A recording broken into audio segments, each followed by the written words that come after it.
par sa grâce qui t'a ramené. Mais tu trouves ça normal qu'il te ramène? Souvent la mère sort son enfant de prison. Elle fait exprès. Elle dit laissez-le encore en prison là-bas encore. Parce que je ne sais pas s'il sort, est-ce qu'il sera conscient? Et puis elle pose la question au policier. Le policier, c'est pas mon enfant, c'est ton enfant. Dieu dit à Ézéchiel, ces hommes, il dit, vieux, c'est pas mes gars, ça là. C'est toi qui les as créés. Tu sais s'ils peuvent t'obéir après ou pas après. Parce qu'ils sont mauvais, c'est pour ça qu'ils sont os comme ça là. Mais s'ils doivent revenir là, moi je ne peux pas te garantir qu'ils seront fidèles encore. C'est toi qui sais. Il ne peut pas. Exactement. C'est le débat qu'il y a dans le ciel sur le choix de chacun de nous ici. C'est un débat divin. C'est un secret, c'est un conseil qui s'est levé pour la vie de chacun de nous ici, pour savoir est-ce que réellement je peux enlever les dettes de cette personne-là? Est-ce qu'il peut donner l'enfant à cette personne-là? Est-ce qu'elle peut se marier? Elle va tout me servir? Est-ce qu'elle pourra? On cherche un besoin, mais on refuse de vivre une gratitude pour le Seigneur. Mais en ce moment, on met une position d'ingratitude après. On veut ça du Seigneur. Mais qu'est-ce que Dieu attend de toi? Qu'est-ce qu'il attend réellement? Tu étais os, tu vas revivre. Le mot revivre veut dire, c'est pas revivre souffle. Hein. Revivre, c'est dans la moralité où Dieu t'attend. Revivre, c'est dans l'obéissance où Dieu t'attend. Revivre, c'est dans un processus de grâce où Dieu t'a élevé là. Est-ce que tu peux toujours tenir dedans? C'est pas revivre pour vivre. Hein. C'est pas la respiration qui est la vie. Non. Ceux qui vivent comme ça sont déjà morts. Tombeau blanchi. Mais quand on dit vivre là, c'est selon les principes du royaume. C'est ça la vie. La vie en abondance. Donc c'est ça que Dieu demande à Ézéchiel. C'est pas pour nous dire est-ce que voilà ils peuvent être des hommes. Si c'est les hommes là, il y a plein. Dieu a confiance que Dieu se dit. Ceux qui sont dans la vallée là, c'est des personnes qui m'étaient fidèles dans le temps. C'était des servantes et des serviteurs de Dieu que j'ai utilisés, que le monde a gagné. Ils ont vendu leur âme par rapport aux désirs mondains. Ils ont perdu leur vie de prière. Même dîme ne donne plus, offrande ça donne plus. Ils sont même plus dans la cadence de l'obéissance du royaume. Ils sont dans notre système. Le diable est en train de les balmener à gauche, à droite. Chacun s'élève, ils boivent comme ils veulent. Il n'y a pas de ceci. L'esprit doit attendre d'abord. Nous on boit d'abord. Chacun s'élève. Ils font ceci, ils font cela. Chacun vit une vie mondaine où l'esprit doit attendre. Quand ils sont dédouanés, bien libérés, l'esprit va venir encore pour dire ouais, tu disais non, on ne conduit pas. Non, on ne conditionne pas l'esprit. C'est le contraire. C'est l'esprit qui doit nous conditionner. On ne peut pas se permettre de pouvoir accepter de vivre comme ça. Le corps que tu as ne t'appartient plus. Il appartient à Jésus. Bien-aimé, il appartient à Christ. Donc quand vous voyez ce genre de choses-là se manifester dans l'église, et Dieu demande est-ce qu'on peut faire. Et puis le diable, il a son contrat maintenant et le monde. Il a un contrat, il vient, il doit un semblant de restauration un peu. On dit Dieu m'a fait grâce. Donc une petite porte s'ouvre un peu, après c'est fermé de l'autre côté. Une porte s'ouvre ici, après c'est fermé là-bas. Tu dis non, ça peut-être que c'est ma vie qui a fait ça, sinon Dieu m'a ouvert une porte déjà. Tu t'as rien ouvert de porte. Dieu n'est pas dans ça. Quand Dieu ouvre, personne ferme. Il y a des personnes qui sont des personnes utilisées de manière ponctuelle par le Seigneur. C'est-à-dire quand il y a des programmes, tu sens que Dieu l'utilise. Mais à part le programme, on ne sent pas la gloire sur lui. Mais quand il y a un programme, on sent la gloire. Mais il n'y a pas de veillée. Comment tu peux aiguiser le don de ton Père spirituel? Comment j'aiguise le don s'il n'y a même pas d'activité de démonstration de puissance? Le Seigneur veut que nous, chacun de nous, soit oint. On dit l'huile coule sur la tête d'Aaron, descend sur la barbe et le bord son vêtement. C'est à quoi il compare ça?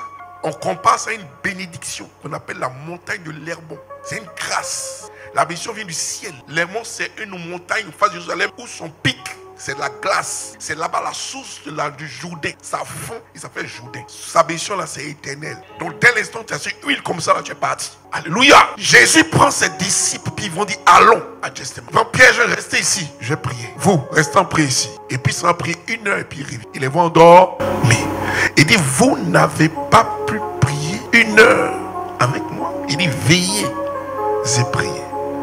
Car vous ne savez pas ni l'heure ni le jour. La chair est faible, mais l'esprit est disposé. Qu'est-ce qu'il voulait dire? Hein, Babé? Qu'est-ce qu'il voulait dire? La chair est faible, l'esprit est disposé. Que vous tous, vous prenez ça comme couverture de protection. La chair est faible comment? Et puis l'esprit est disposé comment? Christ est l'esprit. Et l'esprit est contre la chair. Et l'esprit, c'est la puissance. La puissance, c'est son pouvoir. Nulle part dans la parole de Dieu, on a décrit la chair comme étant puissante. Jamais. Nulle part. On l'a décrit en tant que puissante. Christ est en train de descendre la chair de ses fonctionnalités. Dépouiller la chair Vous dites, la chair que vous voyez là, elle est faible. Elle est malade. Cette chair est dépourvue de toute puissance. Cette chair est bien agitée, est inutile. La chair est inutile. Elle est faible. Toute personne faible est inutile. Personne faible est maladif. C'est-à-dire que tu es malade. Tu es une personne maladive. C'est-à-dire que tu es malade. Quand tu es faible, c'est que tu es malade. Quand tu es faible, c'est que tu es inutile. Quand tu es faible, c'est que tu es dépourvu de ta force, de tes puissances. Alors Dieu dit à ses disciples, la chair, là, elle est faible. Vous faites quoi avec elle? Vous faites quoi avec quelqu'un qui est malade? Mais l'esprit qui est disposé là, vous laissez ça. Paul dit, qui vous a appris à vous arrêter? La force que vous avez pour courir là, qui vous a appris à vous ralentir? Vous êtes ami avec qui? Comment vous commencez par l'esprit pour être fort, pour vous affaiblir par la chair? En Galates. Lorsque Paul annonce ça, il démontre encore que la chair n'a pas son rôle à jouer dans la vie d'un homme. Parce que la chair est malade. La chair est malade, pourquoi? Parce que c'est la nourriture démoniaque. La chair, là, c'est la nourriture des démons. Comment une nourriture dédiée à des démons peut faire du bien à un homme? La nourriture dédiée à un démon, c'est des excréments. La nourriture dédiée à un démon, c'est la saleté. La nourriture dédiée à un démon, c'est Belzébuth. On dit le prince des mouches. Là où les mouches s'assiedent, c'est nourriture des démons. Le péché, quand on parle de les œuvres de la chair, dites-moi une œuvre de la chair.